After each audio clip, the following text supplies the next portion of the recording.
우리 말씀을 듣기 전에 좌우 앞에 계신 분들과 인사를 나누겠습니다. 반갑습니다. 환영합니다. 은혜 받으시다.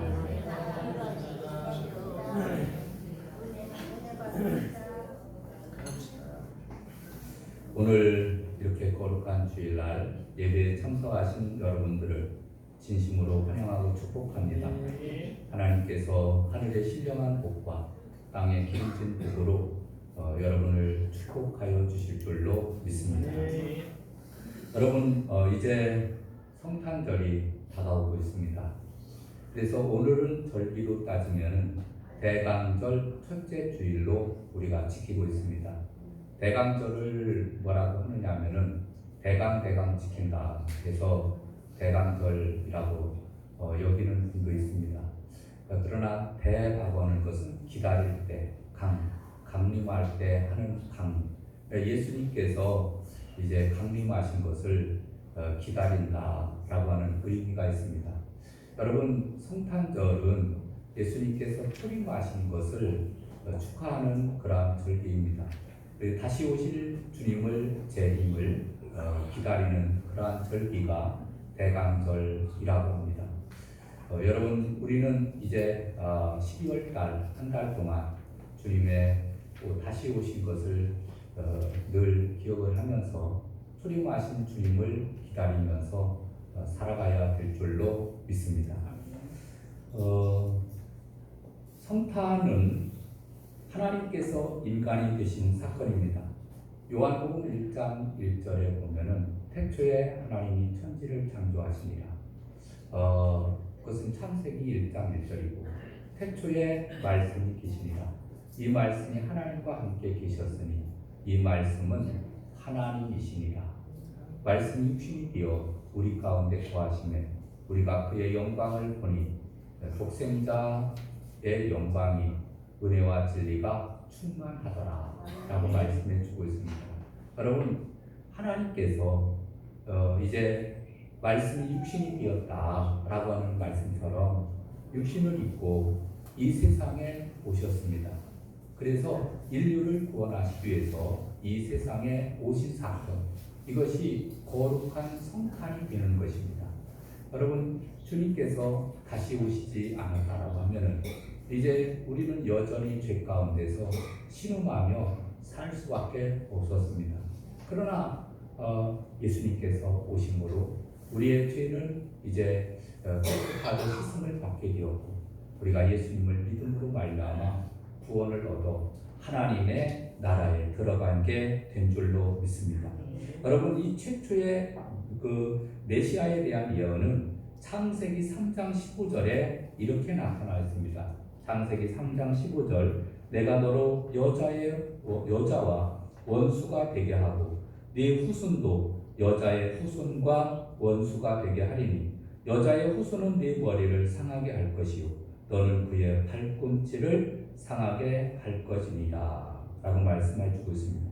여기서 여자의 후손이라고 하는 것은 마리아의 몸에서 태어날 예수님을 나타내 주고 있습니다.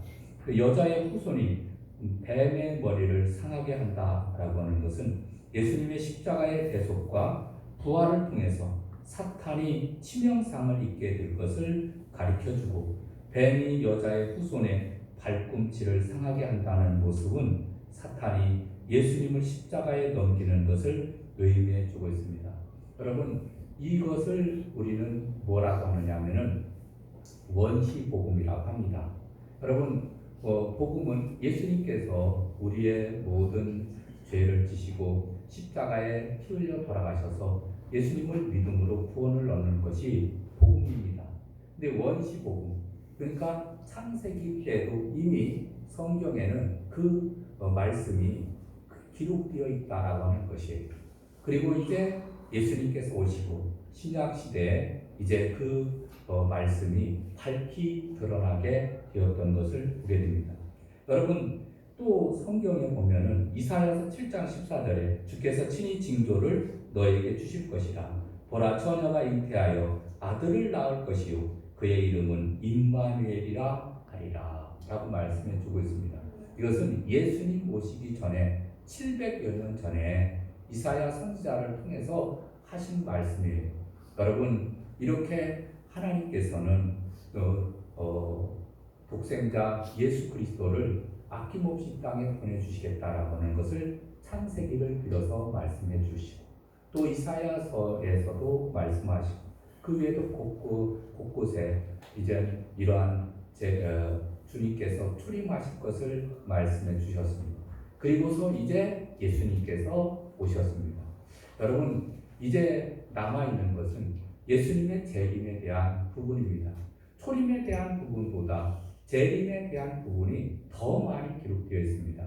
여러분, 주님께서 멀지 않아 다시 오신다라고 하는 사실을 늘 기억을 하면서 믿음생활, 신앙생활을 열심히 잘하는 성도들이 되어야 될 줄로 믿습니다. 여러분, 성탄에 주연이 예수님이라고 하면 조연은 바로 마리아라 할 수 있습니다. 여러분, 성탄의 주인공은 누구예요? 예수님이거든요. 예수님. 근데 여기 오늘 본문에 나오는 말씀은 마리아에 대한 사건입니다. 마리아를 말할 때마다 천주교에서는 성모 마리아를 숭상하는 그러한 것을 보면서 많이 경계하게 됩니다. 개신교에서는 마리아의 존재를 별로 드러내지 않는 그러한 모습을 보게 됩니다. 여러분, 그러나 그것은 틀렸습니다. 성모 마리아를 너무 신격화하는 것도 그것은 안 되는 일입니다. 여러분, 예수님 위에는 다른 신이 없습니다. 다른 신이 없어요. 교황이나 또는 성모 마리아라 하더라도 우리는 경배의 대상이 아닙니다. 오직 경배의 대상은 하나님밖에 없는 줄로 믿습니다. 그리고 육신의 마리아 어머니는 참 어떻게 보면 귀한 분이죠. 그래서 예수님을 잉태한 분이고 예수님을 낳았고 예수님을 기르신 분이기 때문에 위대한 분이십니다.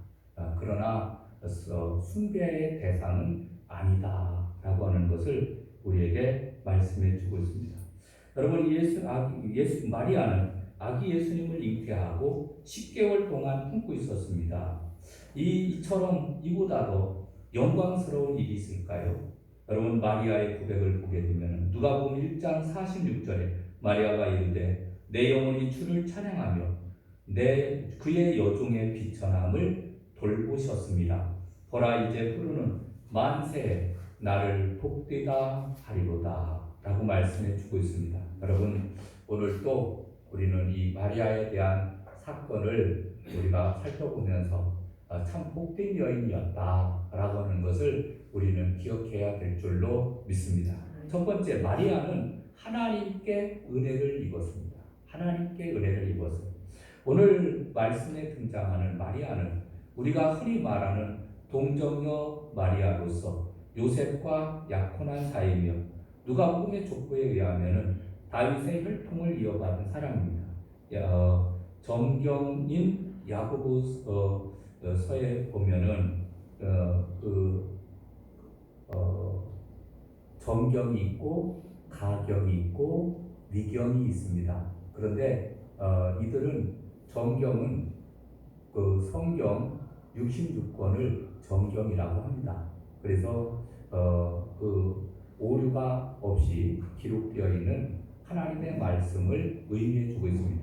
그러나 가경 같은 경우, 위경 같은 경우에는 조금 성경에는 들어갈 수 없는 그러한 부분들이 있습니다.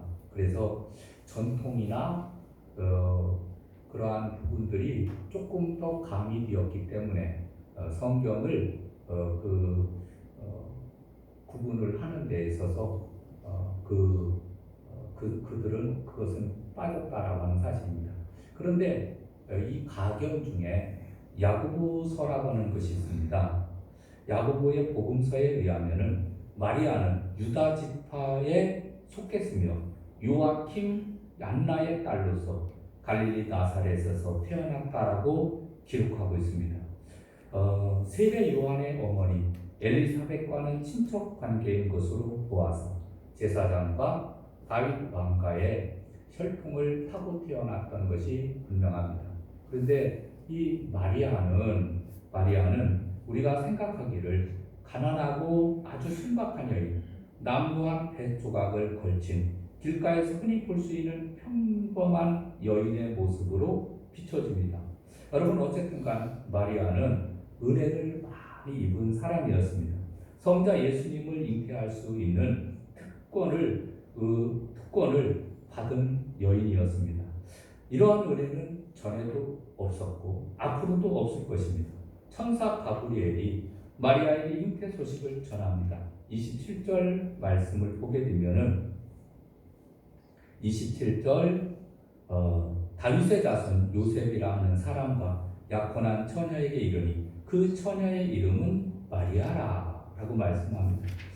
그리고 28절 그에게 들어가 이르되 은혜를 받은 자여 평안할지어다 주께서 너와 함께 하시도다 하니 처녀가 그 말을 듣고 놀라 이런 인사가 어찌함인가 생각하며 천사가 이르되 마리아여 무서워 말라 네가 하나님께 은혜를 입었느니라 라고 말씀해 주고 있습니다. 천사는 마리아를 보면서 마리아야 무서워 말라 네가 하나님께 은혜를 얻었느니라 라고 말씀해 주고 있습니다. 여러분, 천사가 사람에게 나타났다. 이것은 이례적인 사건이거든요. 보통 천사를 만나고 나면은 기쁘고 반가울 것 같지만 우리는 날 때부터 원죄를 가지고 있는 인생입니다.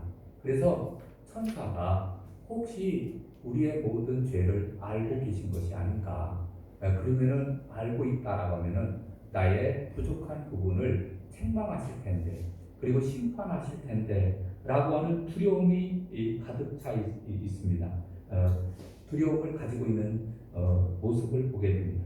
여러분, 하나님의 사자, 천사를 보는 이들은 두려워서 어쩔 줄 몰라 합니다. 왜냐하면 갑자기 천사가 등장했을 때 혹시 자신의 죄짐을 책망하고 벌하기 위해서 온 것은 아닌가라고 하는 염려가 있기 때문에 그렇습니다. 그런데 이러한 마리아를 찾아와서 먼저 하는 말이 무엇입니까? 무서워하지 말라 하며 하나님의 은혜가 마리아에게 임해 있다라고 말씀해 주고 있습니다. 그리고 그 아이의 이름까지도 지어줍니다. 이 이름을 예수라 하라.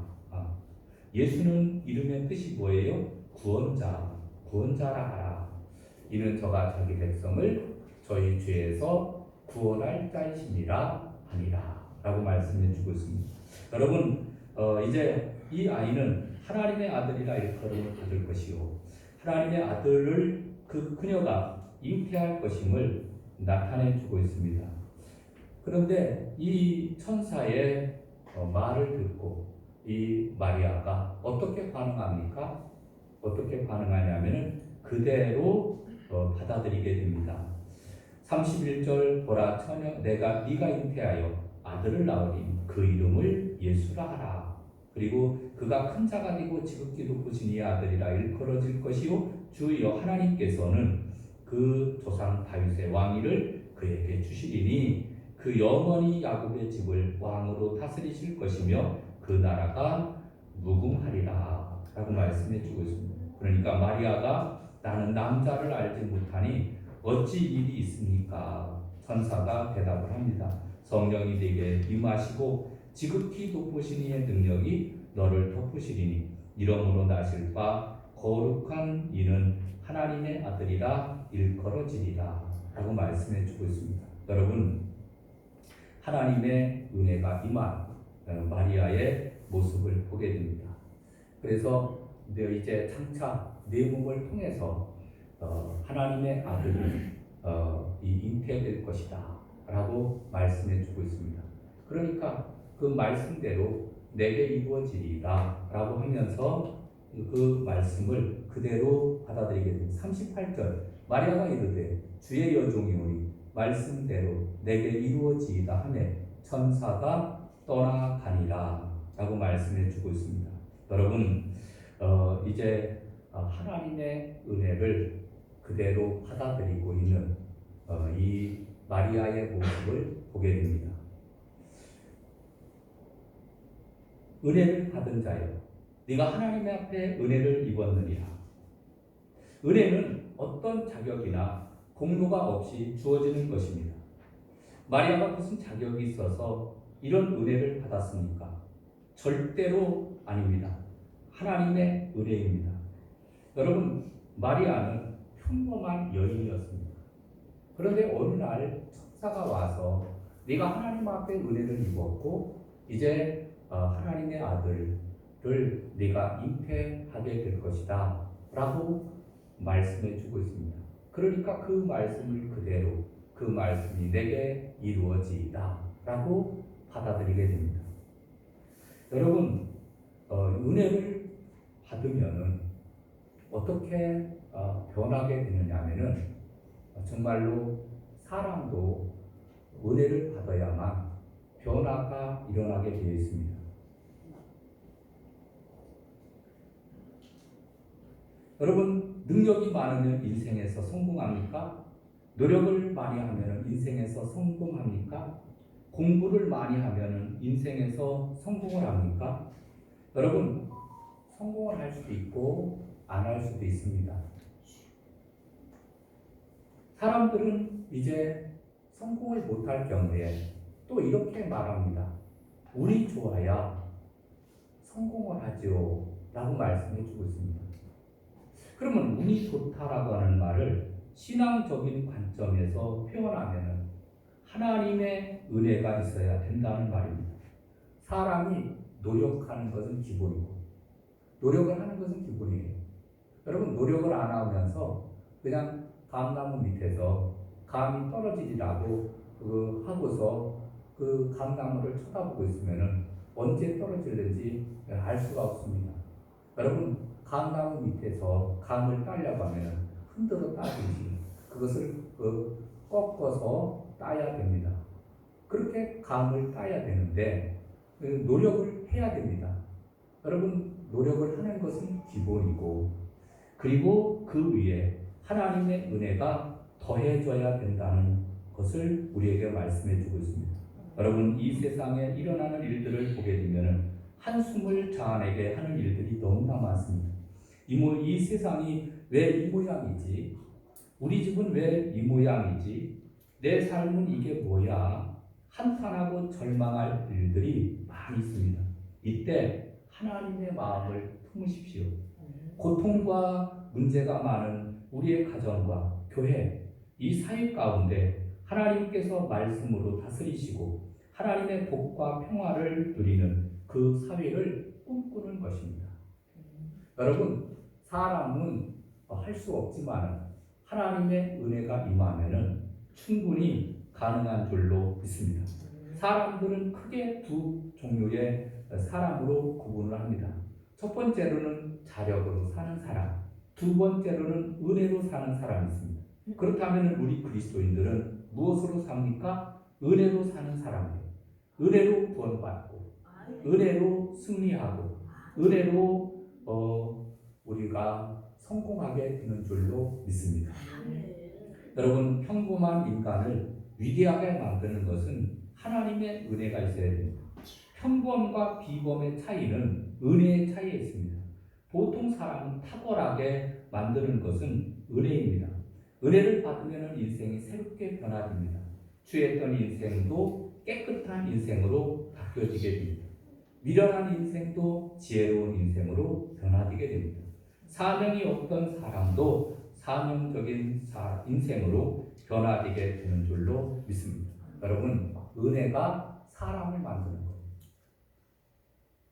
마리아에게 하나님의 은혜가 임했듯이 은혜를 받은 자여 평안할지어다 라고 하는 그러한 말씀과 같이 우리는 은혜를 받아야 돼요.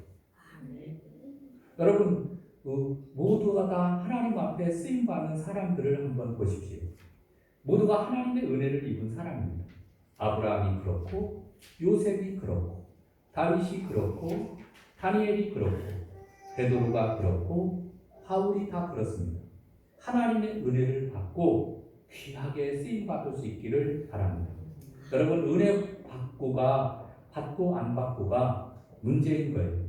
여러분, 우리는 세상이 힘든 게 문제가 아니고 사람이 힘든 게 문제가 아니고 환경이 힘든 게 문제가 아니고 고난이 문제가 아니에요.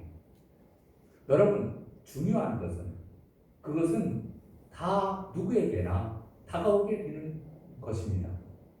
여러분 비가 오는데 어떤 사람에게는 내리고 어떤 사람에게는 안 내립니까? 예수님을 구주로 영접한 사람에게는 비가 안 오고 예수님을 믿지 않은 사람들에게만 비가 옵니까? 아니거든요. 여러분 환경을 바라보게 되면은 우리는 환경 가운데서 치여서 넘어질 수밖에 없습니다. 환경을 뛰어넘어서 그 너머에 계시는 하나님의 역사를 바라봐야 되는 거예요. 여러분 은혜를 받은 사람만이 성공적인 삶을 살아갈 수 있는 줄로 믿습니다. 아무리 힘들어도 어려워도 은혜를 받는 승리합니다. 은혜를 사모하십시오. 더 큰 은혜를 구하십시오. 찬송을 부르며 은혜를 받으십시오. 기도하며 은혜를 받으십시오. 설교를 들으며 은혜를 받으십시오. 여러분 은혜를 받아야 내 영혼이 사는 거예요. 은혜가 제일입니다. 여러분 성모 마리아로 쓰임을 받는다라고 하는 것은 아무나 할 수 있는 일이 아니고 하고 싶다고 해서 되는 일도 아닙니다. 이 은혜는 너무도 크고 놀라운 은혜입니다. 그러나 반드시 아픔을 수반하게 되어 있습니다. 마리아가 처녀로 잉태하게 될 때 주변 사람들로부터 손가락질을 당하는 거예요. 처녀가 잉태를 했다. 이것은 무언가 사건이 일어났음을 나타내주고 있거든요. 또 사랑하는 요셉으로부터 오해받는 아픔이 있습니다. 남자를 알지 못한다 라고 하는 말씀을 보면은 이 요셉과 종혼하기 전에 동거하지 않았음을 나타내주고 있습니다. 그런데 애가 생겼거든요. 그러니까 이 오해를 살만합니다. 그리고 더 나아가 돌에 맞아 죽임을 당하게 됩니다. 주변의 사람들이 그야말로 간음을 했다고, 그래서 아이를 냈다고 오해를 하고 돌에 맞아 죽임을 당하게 됩니다. 또 성모 마리아로서 나중에 예수님께서 십자가에 못 박혀 죽으실 때 그 가슴에 칼이 찔리는 듯한 고통을 겪어야 했습니다. 이런 그러한 역사가 일어나는 거예요. 여러분 은혜를 받으면은 이 모든 것을 다 감수하게 되어지게 됩니다. 그리고서 주님의 뜻대로 하옵소서 이렇게 바뀌어지게 되는데 요새 이 마리아는 그가 성모 마리아가 되지 않았다라고 하면은 그가 어떻게 되었을까요? 마리아는 이런 은혜를 받지 않았다라고 하면은 그녀는 어떠한 삶을 살게 되었을까요? 그녀는 요셉의 한 아내로 평범하게 살다가 이름 없는 한 줌의 흙으로 돌아갔을 것입니다. 마리아는 성모가 되어서 인류 역사에 길이 빛나는 삶을 살았습니다. 가장 복된 여인이 되었습니다. 모든 경건한 여인 중에 흠모의 대상이 되었습니다. 수많은 믿음의 조상들, 사람들, 그리고 화가와 조각가, 음악가들이 그녀를 주제로 해서 설교를 했고 그림을 그렸고 조각을 했던 것을 보게 됩니다. 가장 위대한 여인이 된 거예요. 여러분 이런 사건을 가만히 접하면서 우리도 은혜를 받아야 되겠다 라고 하는 것을 우리는 깨닫게 됩니다. 여러분 은혜를 받지 않으면 한갓 그냥 그 평범한 삶을 살아가게 됩니다. 평범하게 삶을 살아가서 먹고 마시고 즐기고 그렇게 하다가 인생 끝나는 거예요. 그런데 은혜를 받으면 어떻게 되느냐 하면은 하나님의 영광을 위해서 크게 쓰임받게 되는 줄로 믿습니다. 영혼을 구원하고 그리고 하나님의 나라를 확장하는 일에 사용되어지는 거예요. 여러분 이 사도 바울이 그가 은혜를 받기 전에는 예수님을 믿는 사람들을 잡아 죽이던 일에 그렇게 쓰임받던 사람이었습니다. 여러분, 예수를 믿는 사람들, 하나님을 믿는 사람들을 잡아 죽이는 일에 그때 쓰임을 받던 사람이 그 은혜를 받아서 하나님을 만나게 되어지니까 그가 인생이 완전히 달라지게 됩니다. 그래서 그는 자기가 가지고 있는 모든 것들을 배설물처럼 여기게 되었고, 그리고 이제 브라파에 다니면서 1차, 2차, 3차 전도 여행을 통해서 많은 영혼들을 구원합니다. 교회를 세우고, 그래서 길이 빛나는 모든 사람들이 사도 바울 하면은 모든 사람들이, 예수 믿는 사람들은 다 알게 됩니다. 믿지 않은 사람들도 그 이름을 듣고 그 위대한 업적에 그들이 찬양을 보내게 됩니다. 여러분, 은혜를 받고 삶이 변화되게 되면은 이런 역사가 일어납니다. 여러분, 예수님을 믿고 우리는 변화된 삶을 살아가야 될 줄로 믿습니다.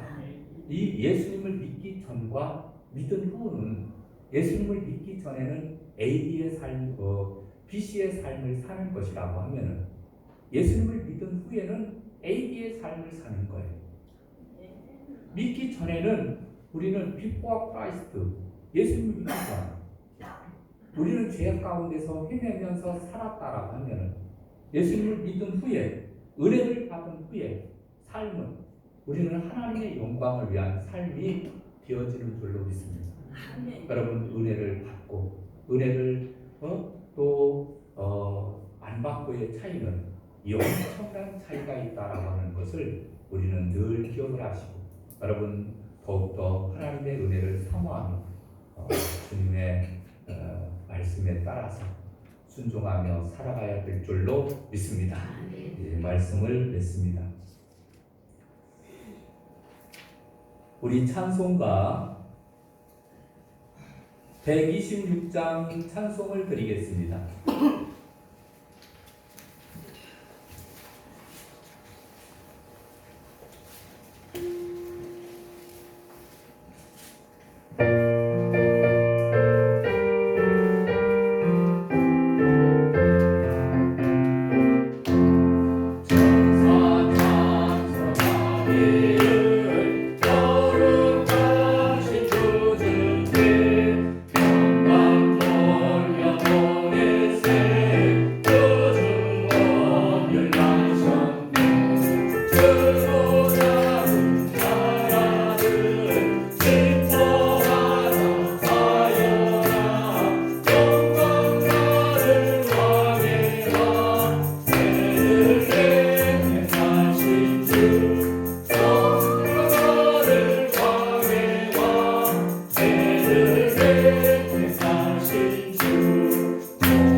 말씀을 생각하면서 통성으로 기도하는 시간을 갖도록 하겠습니다.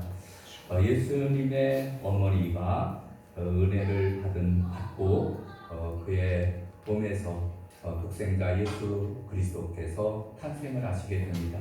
여러분, 은혜를 받고 우리는 주님의 일을 감당해야 될 줄로 믿습니다. 우리가 하나님 앞에 기도할 때 하나님 은혜를 주옵소서. 우리가 주님께서 은혜를 주셔야만 사명을 감당할 수 있고 능력을 받아서 우리가 멋지게 삶할 수 있습니다.